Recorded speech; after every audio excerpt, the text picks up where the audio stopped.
வணக்கம். என்னோட நல்ல நேரம் சேனலுக்கு உங்களை வரவேற்கிறதுல ரொம்பவே மகிழ்ச்சி. இன்னைக்கு பாத்தீங்கன்னா மகா சிவராத்திரி நாள் அன்னைக்கு உங்களை தேடி ஒரு பதிவு வந்திருக்கு. இந்த பதிவு ஸ்கிப் பண்ணாம முழுசா பாருங்க. அது உங்களுக்கு ஒரு வாழ்க்கையில ஒரு திருப்பு முனையா கூட இருக்கலாம். அதை பத்தி தான் நம்ம இந்த பதிவுல முழுமையா பார்க்க போறோம். 300 ஆண்டுகளுக்கு பின்னாடி நடக்கக்கூடிய இந்த அபூர்வ யோகம் உங்களோட வாழ்க்கையிலும் பெரிய மாற்றங்களை கொண்டு வரலாம்.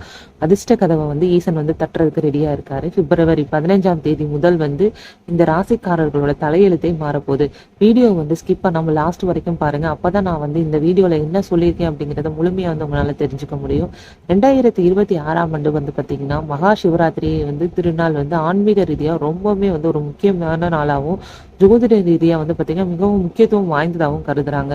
பல தசாப்தங்களுக்கு பிறகு இந்த ஆண்டு பாத்தீங்கன்னா மகா சிவராத்திரி கும்பராசியில சூரியன், சுக்கிரன், புதன், சுக்கிரன், அதுக்கப்புறம் ராகு 5 கிரகங்கள் ஒன்றா சேருது. இந்த அபூர்வமான அந்த 5 கிரகங்களோட சேர்க்கை பஞ்சகிரகாமி யோகம் அப்படின்னு அழைக்கிறாங்க. சிவபெருமானோட அருளோட நிகழும் இந்த யோகம் சில குறிப்பிட்ட ராசியினருக்கு பெரிய அதிர்ஷ்டத்தையும் செல்வத்தையும் வாரி வழங்க போகுது. இந்த பஞ்சகிரகாமி யோகத்தினால மேச ராசியினர் பாத்தீங்க அப்படின்னா பெரிய நன்மைகளை அடைய போறாங்க. இந்த காலகட்டத்துல உங்களோட சமூக அந்தஸ்து, அதுக்கப்புறம் உங்களோட அதிகார பலம் எல்லாமே அதிகரிக்க போது. நீங்க புதிய தொழில்கள் அப்புறம் தொடங்குறதுக்கான முயற்சிகள்ல இருந்தீங்கன்னா இது ரொம்ப ஒரு சிறந்த தருணமா இருக்கும். தைரியமா நீங்க ஆரம்பிக்கலாம். குறிப்பா பாத்தீங்கன்னா வெளிநாட்டு பயணம் மேற்கொள்ள காத்திருக்கிறவங்களுக்கு கரெக்டான ஒரு சான்ஸ் இந்த சமயத்துல உங்களுக்கு அமைய போது. வெளிநாட்டுக்கு யாரெல்லாம் போறீங்க, உங்களுக்கு விசா பாஸ் ஆயிருச்சு அப்படின்னா கண்டிப்பா நம்ம சேனலை சப்ஸ்கிரைப் பண்ணி வச்சுக்கோங்க. அப்படியே கமெண்ட்லயும் தெரிவிங்க. அப்பதான் இது போன்ற பதிவுகளை மத்தவங்களும் பார்ப்பாங்க. குடும்ப உறவுகளை நிலவி வந்த கசப்புகள் நீங்கி தம்பதிகளிடையே பாத்தீங்கன்னா ஒற்றுமை உங்களுக்கு மேலவங்க போகுது. எல்லாம் வல்ல அந்த ஈசனோட அருளால இவர்களுக்கு ஒரு பெரிய ஒரு பொற்காலமே தொடங்க போகுது அப்படின்னே சொல்லலாம். கடகம், அதுக்கப்புறம் சிம்ம ராசினருக்கு இந்த மகா சிவராத்திரி யோகம் ரொம்பவுமே ஒரு பெரிய வரப்பிரதா அமைய போகுது. கடகராசிக்கு பாத்தீங்கன்னா பிள்ளைகள் மூலமா உங்களுக்கு சுப செய்திகள் வரப்போகுது. நீண்ட நாட்களா தாமதமான வழக்குகள்ல வெற்றிகள் முடியும். அது மட்டும் இல்லாம பயணங்கள் மூலமாவும் மன மகிழ்ச்சி கிடைக்க போகுது. அது மட்டும் இல்லாம சிம்ம ராசியினரை பொறுத்தவரையும் பாத்தீங்கன்னா பெரியவர்களோட ஆலோசனை உங்களுக்கு பெரிய வெற்றியை தரப்போற காலமா இருக்கு. பெரியவர்கள் எது சொன்னாலும் அதை தட்டாம அதை கேட்டு அதுல என்ன சொல்லியிருக்காங்க அப்படிங்கறத தெளிவா கவனமா புரிஞ்சுக்கோங்க. அது உங்க வாழ்க்கையில ஒரு பெரிய திருப்பு முனையான அமைகிறதுக்கான காலம் நெருங்கிடுச்சு. அது மட்டும் இல்லாம நீங்க நீண்ட காலம் கனவான ஒரு வீடு அப்படி இல்லைன்னா சொத்து வாங்குற முயற்சி இந்த காலகட்டத்துல உங்களுக்கு நினைவாக போகுது. ஆரோக்கியம் பாத்தீங்கன்னா சீராகி உங்களோட மனசுல ரொம்ப நாளா குழப்பிட்டு இருக்குங்க கவலைகள் எல்லாமே வெளியேறி ஈசன் உங்களுக்கு நல்ல அருளை புரிய போறாரு.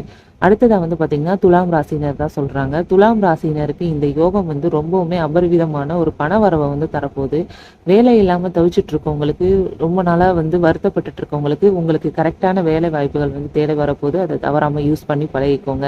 பொருளாதார சிக்கல்ல இருந்து தீர்றதோட மாமியார் வழி உணவுகளிடம் எதிர்பாராத உங்களுக்கு ஒரு நிதி உதவியும் கிடைக்க போகுது. குடும்பத்தோட பாத்தீங்கன்னா புனித யாத்திரைகள் செல்லும் வாய்ப்பு உண்டாக போகுது. உங்களோட சேமிப்புகள் எல்லாமே உயர்ந்து உங்களோட கையில நிதி நிலைமை வலுவாகி வலுவான முன்னேற்றத்தையும் காண போறீங்க. அடுத்ததா பாத்தீங்க அப்படின்னா தனுசு ராசினர் தான் சொல்றாங்க. தனுசு ராசிக்கு பாத்தீங்கன்னா இந்த யோகம் ஒரு முழுமையான ஆசீர்வாதமா அமைய போது. உங்க மனத்துல ரொம்பவே போட்டு குழப்பிட்டு இருக்க நீங்க முடியாத ஒரு தெளிவான ஒரு விஷயத்த இப்ப நீங்க தெளிவான முடிவு எடுக்கக்கூடிய ஒரு காலம் வந்துருச்சு. அதை நீங்க தெளிவாகவும் முடிவு எடுக்க போறீங்க. பொருளாதார ரீதியா பல வழிகள்ல இருந்த வருமானம் உங்களுக்கு வரப்போகுது. மாணவர்கள் கல்வியில வியக்கத்தக்க ஒரு வெற்றியை பெற போறீங்க. பொது வாழ்விலையும் சரி, அரசியல்ல இருக்கிறவங்களும் சரி, செல்வாக்கு உயரப்போகுது. நாள்பட்ட உடல் உபாதைகளை நீங்கி புதிய உற்சாகத்தோட செயல்பட போறீங்க. மொத்தத்துல இந்த 2026 மகா சிவராத்திரி இந்த 5 ராசியினருக்கு ஒரு பெரிய மாற்றத்தையும் வளர்ச்சியும் தரப்போகுது. நீங்க இந்த கருத்துக்கள் மூலமா ஏதாவது பலன்கள் அடைஞ்சிருந்தீங்கன்னா கண்டிப்பா நம்மளோட நல்ல நேரம் சேனலை ஒரு கமெண்ட் மட்டும் தெரிவிச்சிருங்க. அது மட்டும் இல்லாம இதுக்கு இந்த 5 ராசினர்களுக்கு இனிமேல் பாத்தீங்கன்னா பொற்காலம் அப்படிங்கிற மாதிரி தான் சொல்லியிருக்காங்க.